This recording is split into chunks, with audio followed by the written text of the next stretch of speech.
Hello, this is Matt on the Moon Lambeau channel. Attorney John Deaton has publicly predicted that the SEC case against Ripple executives Brad Garlinghouse and Chris Larson is over. And I'm going to share with you the reasons that he said what he said, and then I've got a follow-up story having to do with the SEC, but it's a different topic, which I think you're going to enjoy. It has to do with Elon Musk bringing it to the SEC, charging corruption, in fact, which probably won't surprise you if you've been following what's been going on in the SEC, even just the SEC versus Ripple case over the last year. You won't be surprised, given their behavior within this case, the SEC versus Ripple case, to find that others are charging that there's even more serious stuff going on elsewhere. Don't be surprised, right? So I want to share with you what Elon Musk has to say, and also attorney John Deaton wrote to Elon Musk as a result of this, and I'll share with you the message that he put out all up on the Twitter. So anyway, plenty to talk about in this very latest Moon Lambeau Hot Jam. But before going further, I do want to be clear, I do not have a legal or financial background of any kind. I'm not offering legal or financial advice. And you definitely should not buy or sell anything because of anything I say or write. I'm just an enthusiast who enjoys making YouTube videos about crypto topics, but just as a hobby. Excuse me, just as a hobby and just for fun. And so here we go. This is the latest from attorney John Deaton on this topic. Prediction. The case against Brad Garlinghouse and Chris Larson is over. It was over the day it was filed. There's no way the SEC can meet its burden. The SEC must prove the two executives had actual knowledge XRP was a security or was reckless in not knowing. In order to prove recklessness, excuse me, Wolves, the SEC must prove a reasonable person would have known XRP was a security because it was so clear and obvious to anyone at that time.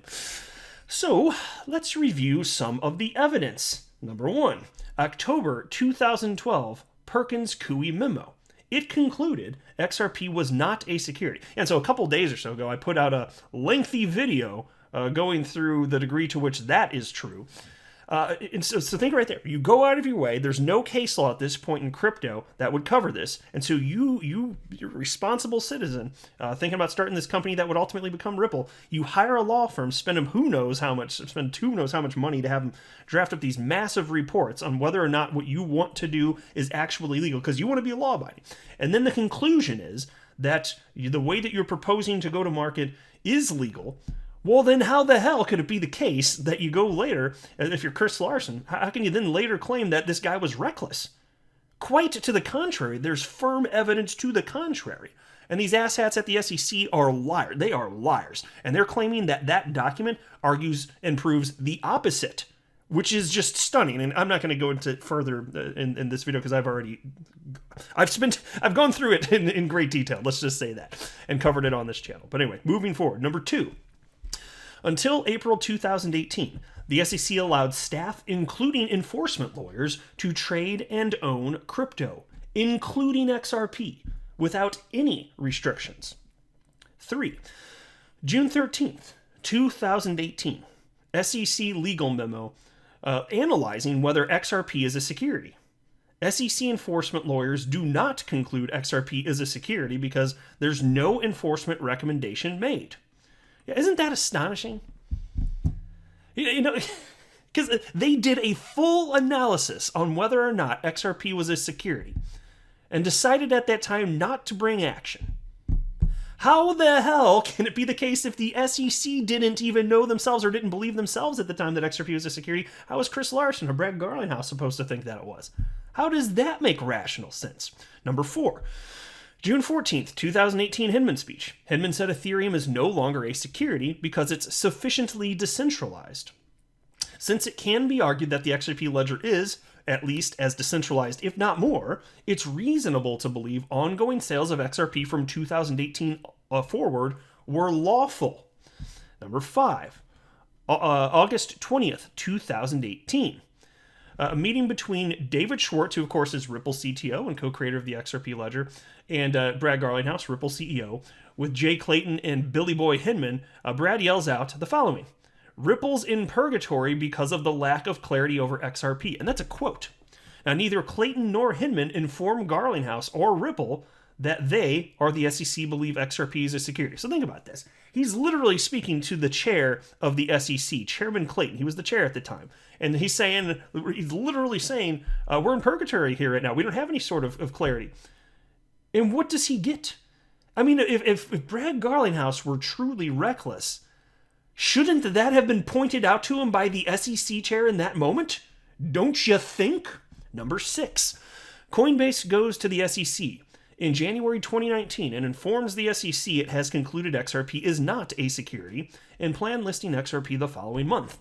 The SEC said nothing to discourage Coinbase, and XRP was listed in February 2019. Folks, I remember when that news came out last year, my jaw dropped. I was like, oh my freaking God. That was just astonishing. Little did I know that there was way more intense and strong evidence on the side of Ripple than that. But even when that happened, how long has it been? When did we first find out about that? Was it like a quarter or halfway through the year last year? I can't remember. But it was last year. And I remember discovering that, and my mind was just blown here.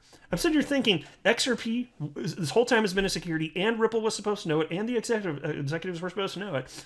Coinbase, though, went to the SEC and said, yeah, our legal team doesn't think XRP is a security. We're going to list it. And the SEC had no problem with it. No freaking problem whatsoever. In what world does that make logical sense? Well, it doesn't, obviously. John continues. January 1st, 2020. Ballard Inc., a financial investment firm, filed an ethics declaration with the SEC, assuring the SEC that Ballard would only trade digital assets generally accepted in the financial industry as non-securities: Bitcoin, Ethereum, and XRP. And I had forgotten about that one. I covered that on the channel when that news broke, when it started getting circulated heavily throughout the XRP community. But that's another example right there. On the SEC's website. In summary, the 2012 Perkins-Coie opinion letter destroys the SEC's chances of proving Garlinghouse and Larson actually believed XRP to be a security. If SEC enforcement lawyers, the experts who determine what is or isn't a security, couldn't make the case XRP was definitely a security as late as 2018, there's no way it can prove Larson and Garlinghouse were reckless in 2013 or beyond. In fact, Ripple can prove the opposite by showing that it wasn't even obvious to the SEC that XRP was a security by offering this evidence. Number one, SEC's own enforcement lawyers couldn't make the case in 2018. And number two, the Hinman speech provided reason to believe XRP was in the clear. Number three, Clayton and Hinman didn't communicate XRP was a security during meetings until 4 months before the lawsuit.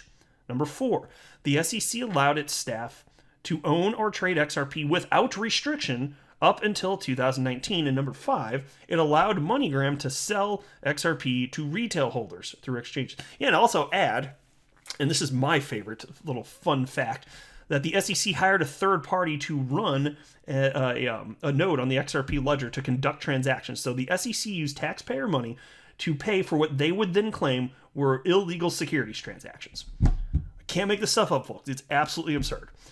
John continues. Thus, Garlinghouse and Larson can prove they didn't believe XRP was a security. They can also prove the SEC itself wasn't convinced XRP was a security. The final nail in the SEC's proverbial case, is proving what most independent market participants believed. You prove that by offering the Coinbase and Ballard evidence. Coinbase, with its sophisticated securities lawyers, concluded in 2019 that XRP was not a security and communicated that fact to the SEC and then proceeded to list XRP. Ballard, a typical market participant, was very concerned about digital assets potentially being unregistered securities and therefore made clear to the SEC it would only trade digital assets generally accepted within the industry as non-securities.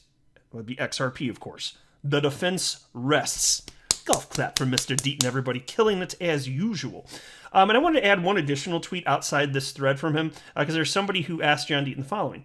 Then why is the case still going on, then, John, if the evidence is so overwhelming? And John Deaton had a response to that, which I thought that you all would find rather enlightening.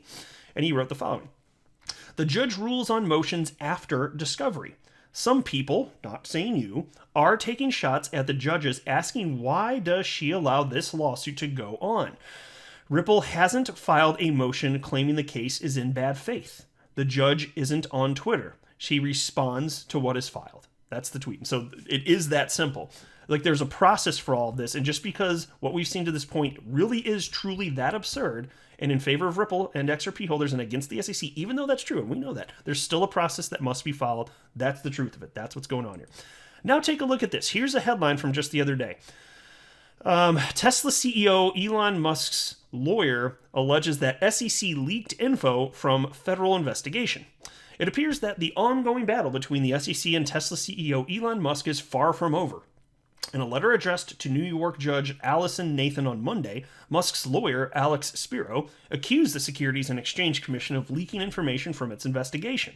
These leaks, Spiro noted, seem to be reprisals against the CEO, who has openly criticized the SEC in the past.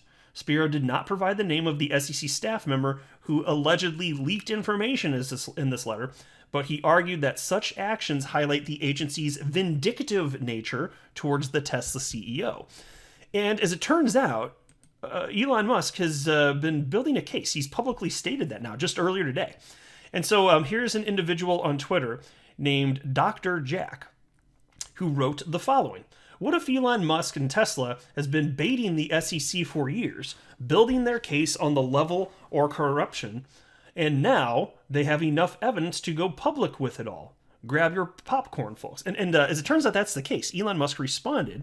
This is his official Twitter account with 74.7 million followers, and he wrote the following. Building a case is exactly what I've been doing. Then somebody responded to him and wrote, starting a fight with the SEC is not a great look. That's a bad take, but that's what this individual wrote. Elon Musk responded, though, and wrote, I didn't start the fight, but I will finish it. And then there's articles covering that. I'm not going to read this article either because it'd just be too far outside the scope of what I really wanted to get at and the points I wanted to make for this video. But here you go. Here's another headline. Elon Musk to the SEC. I didn't start the fight, but I will finish it.